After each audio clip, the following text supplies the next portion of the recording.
So first of all, when Dr. Spinks asked me to come here and speak, I jumped at the opportunity, and I wanted to try to share with you guys and my fellow Scout friends a couple of key messages. But I always like to start every sort of introduction or speech I have with anybody by saying thank you.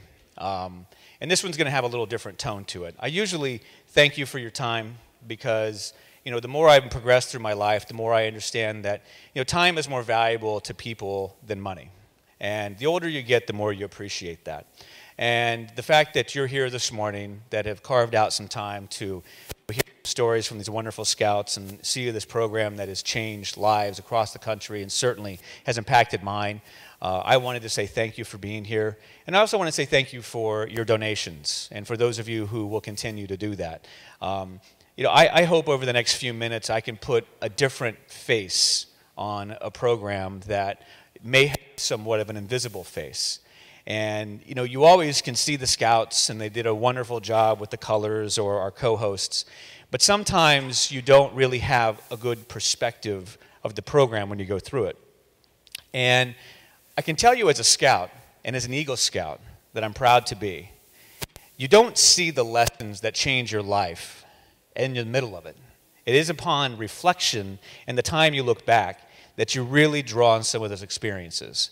I've been very blessed in my professional life, and I've been very blessed in my personal life to have a wife and 2 daughters that are in Los Angeles.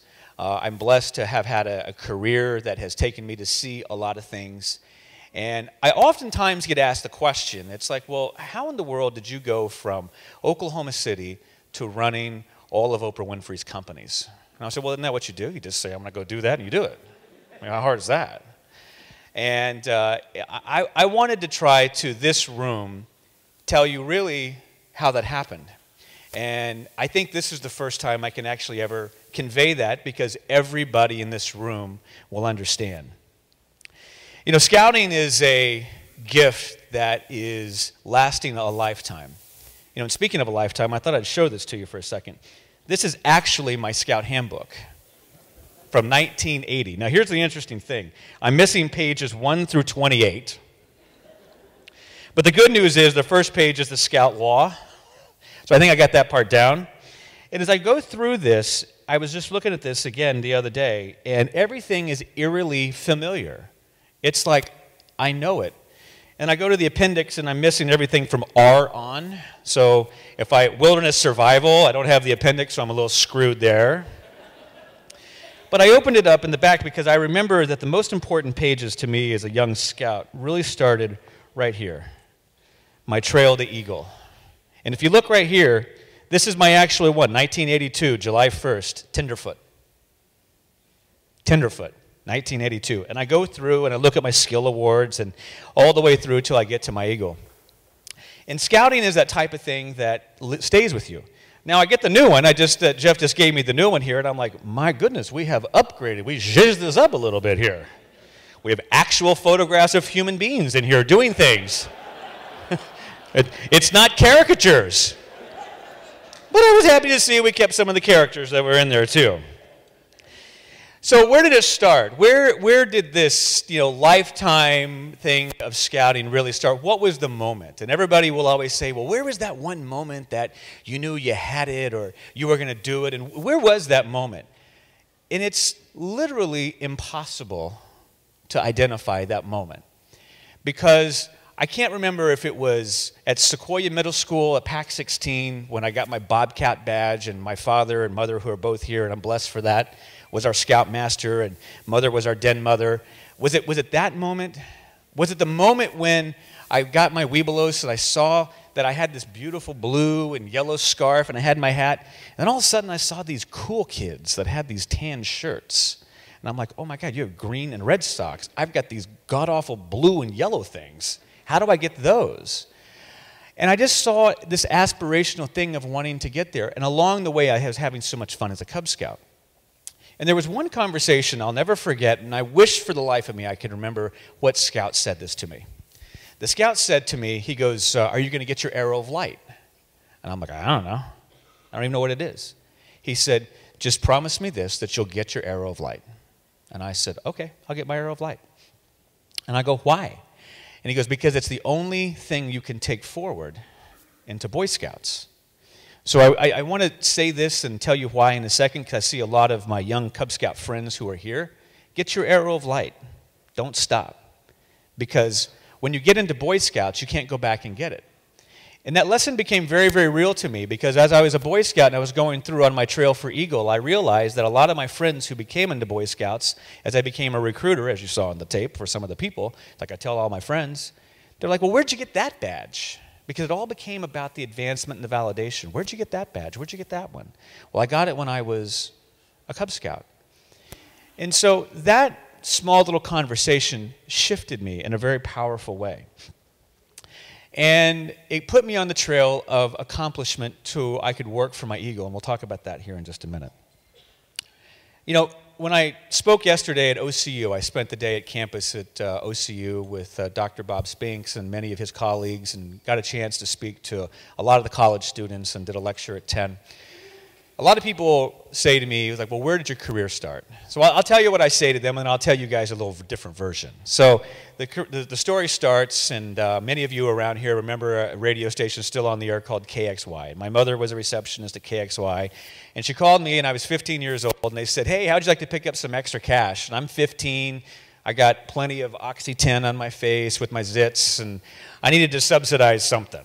And she goes, well, if you just put on this duck outfit, and you put on orange tights and webbed feet, and you walk around on a black asphalt parking lot when it's 112 degrees, they'll pay you cash.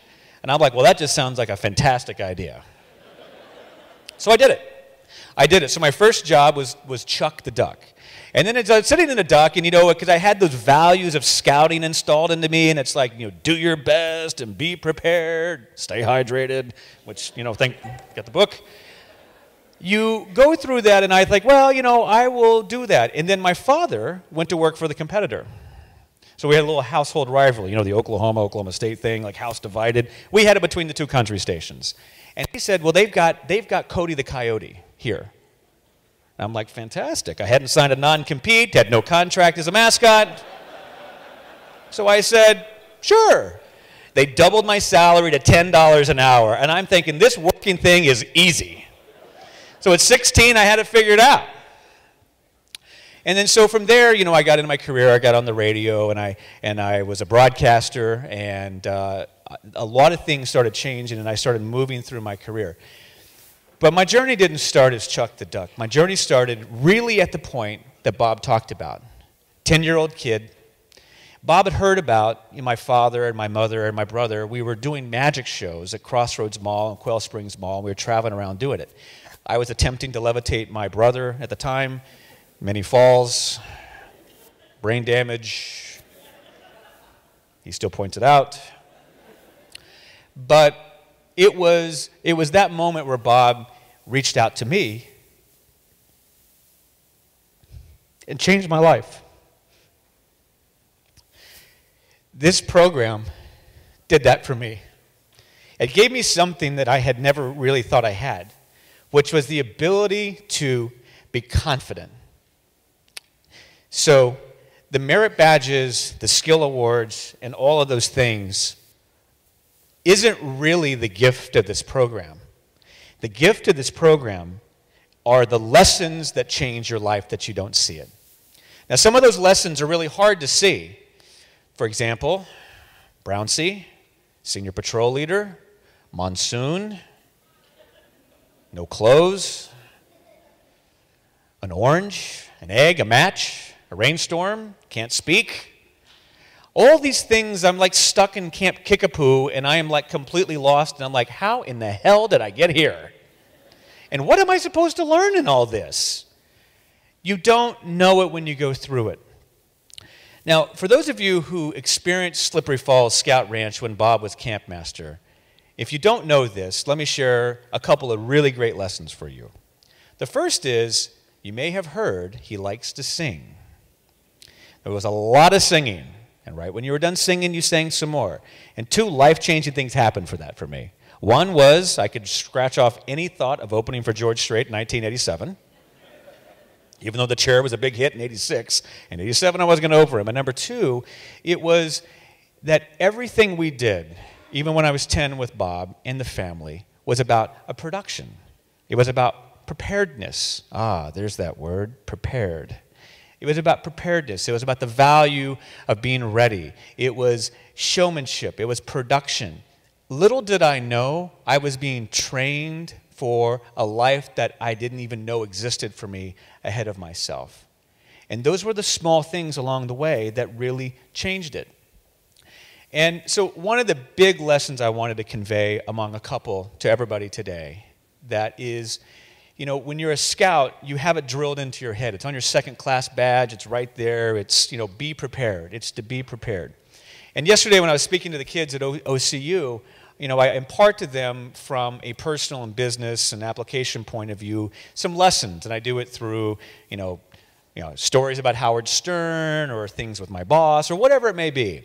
But one of the things I talk about was this moment when I was 23 years old and I was running a radio station. I just left Oklahoma City and I went to Seattle, Washington. The guy's name was John Hayes. He was the president of our company. And we had launched a station in Seattle. And my first meeting with them, I've got my big round rimmed things. I still think I have acne at 23, I'm not sure. I've got my JCPenney shoes, I've got my tie, I'm all set, I'm really polished up, I'm ready to go because I'm the 23-year-old kid from Oklahoma that is the youngest country program director in the history of country radio in a top 15 market. I didn't know what that meant at the time. I was like, ooh, cool, great, check the box, move on. You know, duck, coyote, youngest program director, this is easy, got to figure it out. He grabs me, brings me aside, and he says, and I have this meeting, and I mean, it must have been the worst meeting he's ever seen. He grabs me, pulls me aside, and he goes, take out a piece of paper. He goes, write down these 2 words. I go, what, man? And my ego was to a place where I couldn't hear anything. I couldn't see anything. I was actually somewhat lost in many, many ways. And he wrote down 2 words on this piece of paper, and this is what I tell most of the people when I talk about these 2 words, focus and preparation. And I talk about, you know, to business students and classes and schools and even to my companies. I speak to them in terms of how do you know when you're prepared? How do you know? Well, we know as scouts what that means, but to somebody who doesn't understand our program, you can't explain that. So I try to quantify it for them. I said, well, if I'm going to do a 10-minute briefing for my boss or anybody else, I'll spend an hour of preparation to be ready for it. So it's a way to quantify what that means. But when John wrote down focus and preparation, my life shifted again right there. And I saw a word that was familiar to me, and it was prepared. Be prepared. I'm like, I know this. I know what this means. I've lived this for 13 years of my life. At this point, I'm still an Eagle Scout. I'm still a scout. And many of these lessons all of a sudden came right back to me, and it's like, I know how to do this. You see, I had a challenge as a young man. I enjoyed some very early days of success.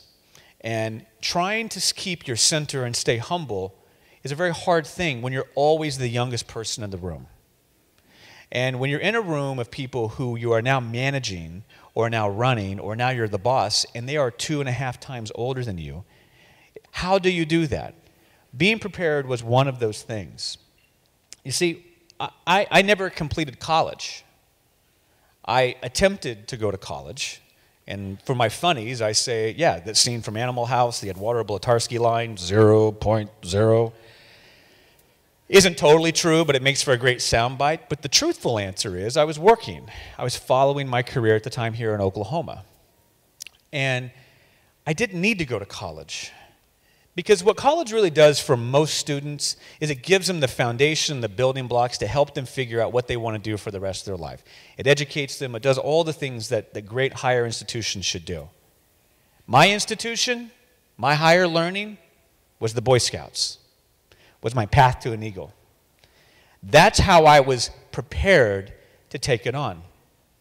And then I realized that. I realized in these rooms, I can do this. I can understand this. And I was like thinking to myself the other day as I was flying down when they asked me to say, well, what is it you want to talk to me about? And I think we had a phone call, and they go, well, just what has scouting meant to you? And after the little meter on the phone rolled over 60 minutes, you know, and I think Jeff was like, yeah, I think you'll be fine. I just said, well, just tell me how long you want me to talk, because I could be up here all day and talk about the value of scouting. So the value of the institution of this great organization made me prepared to handle many of the things that are ahead of me. So the preparedness aspect is one of them. Another one that I think that is implied, that I don't think people truly understand, is the value of leadership. I am here to tell you that that might be the single greatest gift this program gave me as a young man, the value of leadership. You know, that's one of the great things that Lord Baden-Powell put into place, was the fact that, you know, leaders are everywhere. And this program supports and motivates young men to be leaders. Now, in my professional life, it's really interesting. I've gone from Seattle to San Francisco, all of which are turnarounds. I went into Seattle, I went into Tampa, Florida, took over 5 stations, half of which were bad. I went to Chicago to turn around, you know, the #1 country station in the United States. I went to New York City, and I was running the head of programming for CBS Television and Viacom, and turned around a number of troubled markets. Launched a company public, you know, with Citadel Broadcasting, with the late Teddy Fortsman and a good friend of mine named Fareed Suleiman, and took over many troubled stations. I went down to Washington, D.C., and took over a fledgling thing called XM Satellite Radio, became the head of programming, and ran that to 9 million subscribers. All of those things were turnarounds. Walked into situations where the company wasn't performing, you had bad people, revenues were down, expenses out of control. It ran the gamut. But what became very, very clear along the way to me was that what was missing most in every single situation was what? Leadership. And once I figured that out, which I did literally in Seattle when I was 23, that was the switch that went off. I went, I can do this. I did this. I was an assistant dinner. Which, by the way, can somebody explain to me the whole dinner thing? What is a dinner? I remember it was like, oh, I can be the dinner in Cub Scouts. And I'm like, why do I want to be the dinner? I'm going to eat you? Cub, bear, dinner, bad.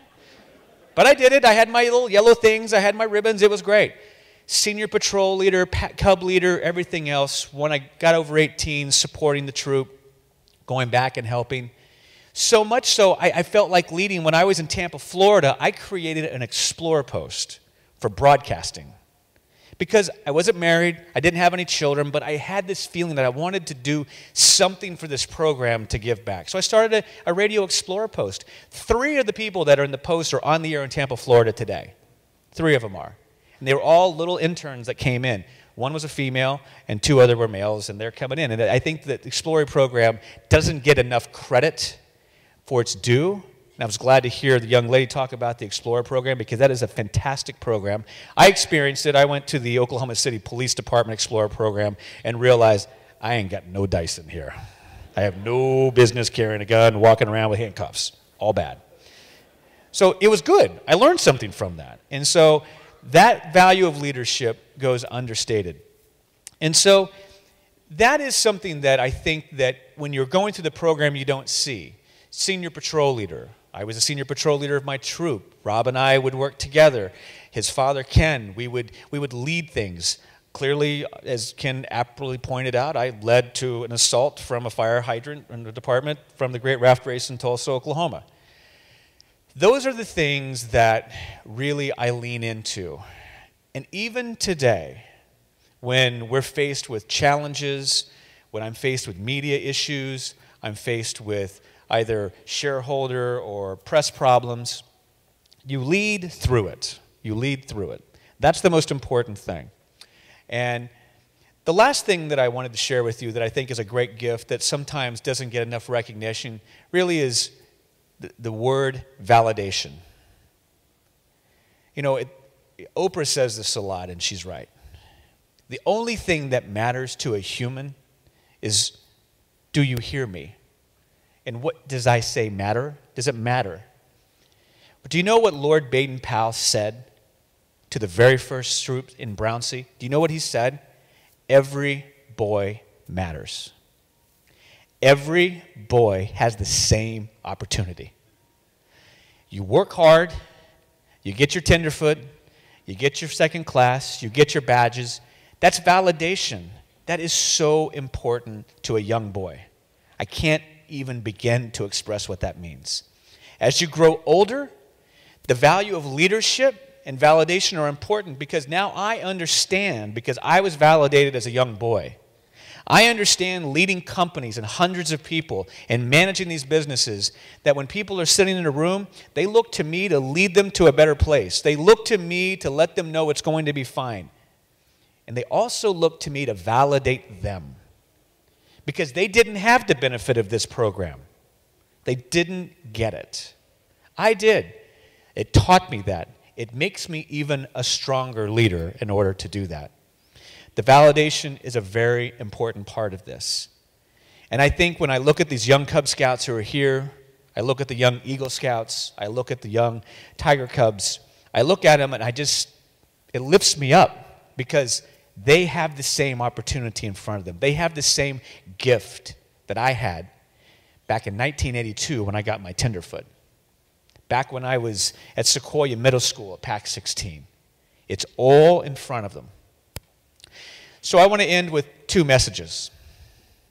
The first is, I'd like to say thank you to everybody in this room today. Thank you for your time. Thank you for opening up a small space for allowing me to share some very touching moments in my life. And thank you for your generosity. Because, writing checks and doing the right thing, which is what we do, and do a good turn daily, which is what we do, that's what you do. You write the check, you look at the program, check the box, my name's there, great. That is what you do. You sometimes get disconnected from the energy of what that really means. You lose perspective of the impact that you are having. Because, honestly, I do not believe you see the impact, because the impact happens 10, 15, 20, 30 years later. You don't know. So hopefully, in these few moments that I've had with you today, I can give you some perspective of the impact that you have had and the impact you will continue to have. And the last thing I'd like to say to my fellow Scout friends who are here, who are on their journey for their Eagle, you who got it. Eagle Scouts, once an Eagle, always an Eagle. It is one of the most life-changing things I did. And I had a great support group with my parents, with Ken Wyatt, with Bob, and a lot of people that said, get your Eagle.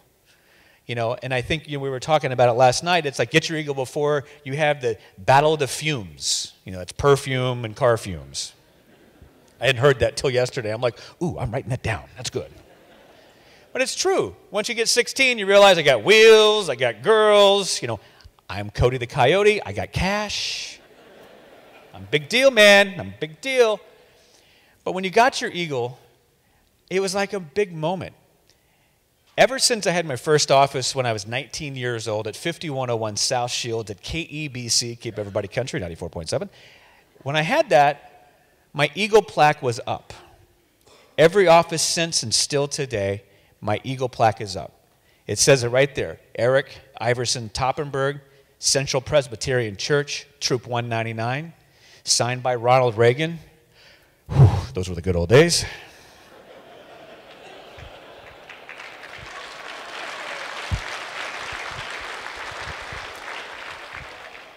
What's really interesting about that plaque is that people will come in my office and they'll look around. And yes, Brian, I have my framed Kevin Durant All-Star jersey in my office in Los Angeles. It's a wonderful thing to have. It's up in there. They'll look at that. They'll look around, and there's pictures of my journeys of my life. And right there's my Eagle plaque. Some people will just gloss right over it. And some people stop and go, you're an Eagle Scout? And here's what I would tell you to all my young Scout friends who are on this journey. There are two types of people in the world you will see upon getting your Eagle. There are those who get it, and there are those who don't. And the ones who don't try to explain it to them, because they never will get it. But those who do will never look at you the same for the rest of your life. Don't stop. Get your Eagle before the fumes, if you can. But get your Eagle. Too many of my friends who have gone through this program, It is one of the single biggest regrets they have in their life. So I wanted to close by talking to my fellow scouts. Stay on your journey. To my Cub Scout friends, get your arrow of light. Don't stop. When you become a scout, get your eagle and don't quit. It is the ultimate statement of validation for you as a boy, and it continues for the rest of your life. Thank you for your time this morning, and God bless you.